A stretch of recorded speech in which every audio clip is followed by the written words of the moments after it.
এই জিকির চরমনাইওয়ালাদের না, এই জিকির সরসিনাওয়ালাদের না, এই জিকির ফুরফুরাওয়ালাদের না, এই জিকির উজানিওয়ালাদের না, এই জিকির মুকামিয়াওয়ালাদের না, এই জিকির পাঙ্গাসিয়ার না।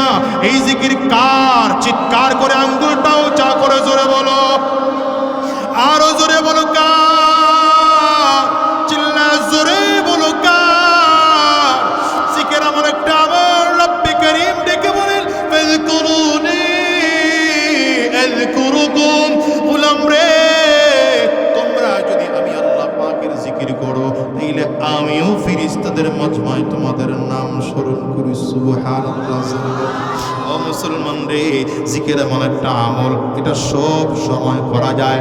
নামাজ সব সময় পড়া যায় না, কোরআন শরীফ সব সময় পড়া যায় না। কথা কয়, নামাজ সব সময় পড়া যায় না, জিকির সব সময় করা যায়, রোজা সব সময় রাখা যায় না, হজের মতো ইবাদত সব সময় করা যায় না, যাকাতের মতো ইবাদত সব সময় করা যায় না। কিন্তু জিকির এমন একটা ইবাদত, চলতেছেন জিকির করা যায়, বসে আছেন জিকির করা যায়, হাঁটতেছেন জিকির করা যায়। ওই পর্দার আড়ালের মা বোনরা আছে, আমার মা বোনদেরকে বলবো, ঘরের মধ্যে বসে আপনি রান্না করতেছেন, বটির মধ্যে তরকারি কাটতেছেন, বটির মধ্যে দিয়ে মাছ কাটতেছেন, হাতে হাতের কাজ করবে আর জবানে জিকির চালু রাখবে, জবান দিয়ে আমার মালিকের তাসবিহ পড়তে থাকবেন।